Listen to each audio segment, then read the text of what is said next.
año de la Escuela de Comercio número 1, General Belgrano, y en el área curricular de lengua de formación docente del Ministerio de Educación de la provincia.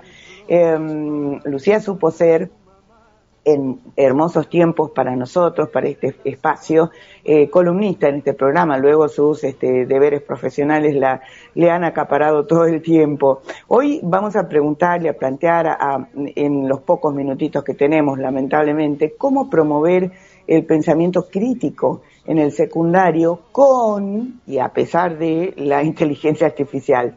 Bueno, es un gran desafío para los docentes, supongo yo, le vamos a preguntar a Lucía, para adaptarse a contextos muy disímiles. Hola Lucía, ¿qué tal? Buen día, ¿cómo te va? Buen día, Clara, tanto tiempo, qué Tanto gusto tiempo. Volver a encontrarnos. Chincanqui, ¿cómo andás? Bien, ¿Cómo estás? Estoy bien. Estás bien, la familia bien. En líneas generales, bien. En Vamos líneas a dejar la generales, bueno. respuesta, sí. Sí, no vamos a entrar, ¿viste? Porque si no, nada, nos cebamos un No mate detalles, y... claro. Y necesitamos un espacio de mucho tiempo. Claro. Bueno, este tema, Luchi, que le cuento a la audiencia, con muy buen criterio y generosidad, además, me lo propusiste. Reflexionar acerca de este tema, y como conversábamos vos y yo fuera de aire, es un tema que da para mucho, así que ojalá sea esta la primera de un par de charlas al respecto, pero por hoy, ¿no es cierto?, hagamos un planteo general, así que lo que yo voy a hacer es callarme y escucharte por ahora, ¿eh? Ay, me dejas todo el espacio libre. Bueno, vos en una nota, a ver, te doy el pie, en una nota que se publicó en un medio nacional, reflexionabas diciendo que el camino es recuperar el espacio de la clase presencial para iniciar los procesos, ¿no? Sí, bueno, te agradezco el pie, porque en tiempos de inteligencia artificial y tanto hablar de cómo usarla y qué uso pedagógico en realidad puede tener esta herramienta que llegó para quedarse, por supuesto, yo sigo abogando que la presencialidad nos va a salvar. Ajá. Porque la inteligencia artificial como herramienta es muy potente. Ajá. Y muy peligrosa. Ajá. Si uno no hace uso del pensamiento crítico en la elección pedagógica de por qué usar la herramienta artificial o por qué habilitar el uso de la herramienta artificial, nos estamos convirtiendo en autómatas, docentes y estudiantes. Ajá. Es imprescindible, siempre ha sido necesario tener en el espacio del aula el espacio de la reflexión. Sí. Siempre ha sido parte de un ejercicio consciente de una pedagogía que invite a la libertad de manera real, ¿no? No hay libertad sin pensamiento, no hay libertad sin decisiones que se toman de manera responsable sobre las consecuencias que esas tienen. Y el uso de la IA hoy nos exige doblemente pensar sobre lo que hacemos. Claro. En esa nota que vos citabas, yo hablaba del proceso de escritura. Sí. Y lo veo como docente en las capacitaciones, en los trabajos que los docentes presenten, y lo veo con los estudiantes ya desde hace un tiempo atrás. Sí. Y esta tentación de que el resumen te lo haga la IA, de Ajá. que el proyecto te lo haga la IA, de que a los textos de reflexión los produzca la herramienta en cuestión que elijas, sí, tiene detrás la renuncia a un proceso de muchas capas que supone la escritura y la lectura también, ¿no? Ajá. En el caso de la escritura, vos sabés bien, porque también escribís un montón, que uno hace un proceso de selección, que tenés que tomar decisiones para planificar sobre lo que escribís, tenés que elegir ejes, ideas centrales, jerarquizarlas, organizarlas y después darles una forma final de acuerdo a lo que tenés en mente mostrar o producir. Y esos procesos que son tan necesarios que uno en la gráfica era borrar, tachar, volver a escribir, hacer notas al margen que visualmente tenían una forma cuando la escritura era manuscrita, hoy están invisibilizados porque el texto se entrega a la herramienta elegida y sale en un formato que parece precioso, donde alguien, un algoritmo, decidió cuáles eran las ideas más importantes. Gravemente, esos textos finales no se vuelven a leer, o se leen y están tan prolijos que la sensación es que no hay nada que corregirles, ¿no? Así es. En el mejor de los casos. Sí. Parecen perfectitos, parece que están divinos. Sí. Y si de verdad uno no piensa sobre eso que ha escrito, pero sobre todo no piensa antes en para qué se ha escrito, estamos corriendo el riesgo de entregar textos impersonales, por supuesto, pero sobre todo textos que no dicen lo que verdaderamente uno cree. Y la herramienta de la inteligencia artificial no es una herramienta inocente, no es una herramienta neutral. Hay detrás de estos dispositivos, de estas posibilidades, un montón de intereses que no vemos, un montón de decisiones que se han tomado antes sobre de qué texto se ha hecho la selección de ideas, que no podemos desconocer, ¿no? O que no deberíamos desconocer. No se llega al resumen porque sí, se llega al resumen después de que se decidieron algunos textos como centrales y un montón quedaron afuera. Exacto. Entonces, si no se toma conciencia de que detrás de la elección que hacen las herramientas de la IA hay decisiones ideológicas tomadas y hay sesgos que se remarcan en ese producto final, verdaderamente lo que estamos haciendo circular son productos diseñados por otro con una finalidad que ni siquiera nos es clara. En términos de los estudiantes, esto se vuelve más grave todavía. Yo digo que nuestra generación de gente joven de 50 o casi ha hecho el proceso antes de leer, ¿no? De leer de distintas fuentes, de confrontar con lo que no estabas de acuerdo, de leer todo un libro para rescatar un capítulo. Hemos hecho el proceso de leer y seleccionar y tener un abanico de propuestas a la vista, ¿no? De quiénes venían, de cómo se habían gestado, de llegar a una idea de una página después de haber leído un montón de otras posibilidades. Hoy eso no está. De manera general no pasa. Los estudiantes no saben de dónde vienen las fuentes que toman. Hace un rato que esto viene pasando ya con los artículos de internet, pero hoy más todavía. Te sumo, Luchi, te sumo un dato que compartimos con la audiencia, que a mí de verdad me genera muchísima preocupación. Y hay un tipo de operación que se llama Proyecto Panamá, ¿no? En que las empresas de inteligencia artificial están comprando y destruyendo masivamente libros físicos impresos para escanearlos, entrenar sus algoritmos con lenguaje humano, ¿no es cierto? Y está generando esto toda una alerta global porque silenciosamente se están perdiendo patrimonios bibliográficos físicos.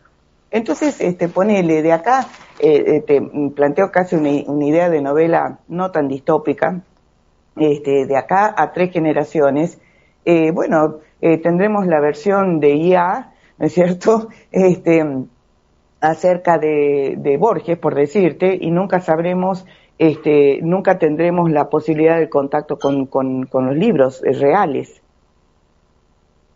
Para cotejar la verdad. Claro, exacto. Si verdaderamente Borges escribió así o no.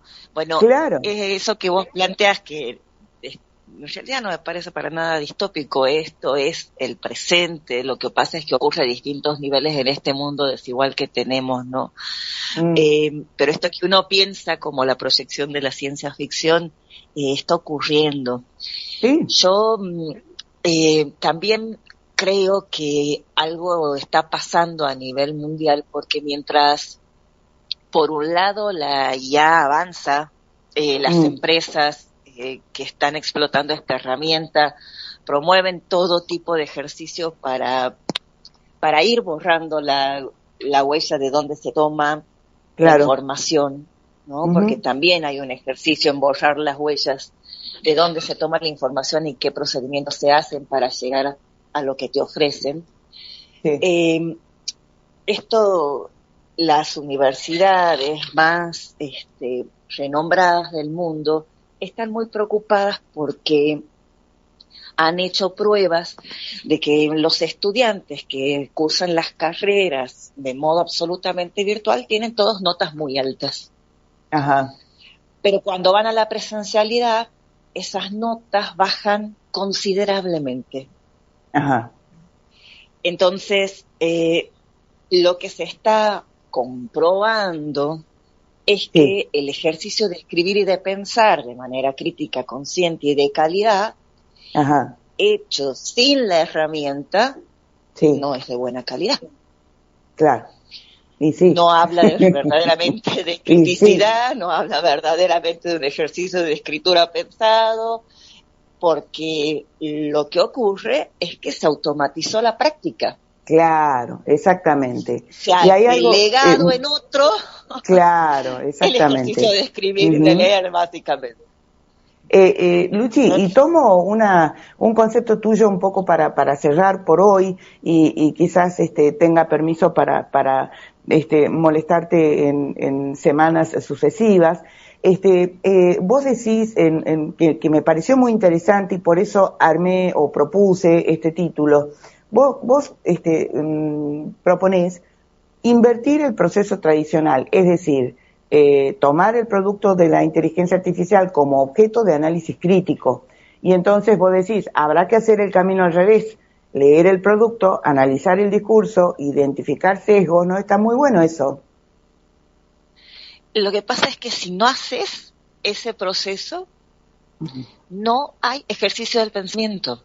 Claro. Porque para llegar ahí vos tenés un 99% de posibilidades de que tus estudiantes no hayan pensado de dónde es la fuente o si las ideas finales son las más importantes o no.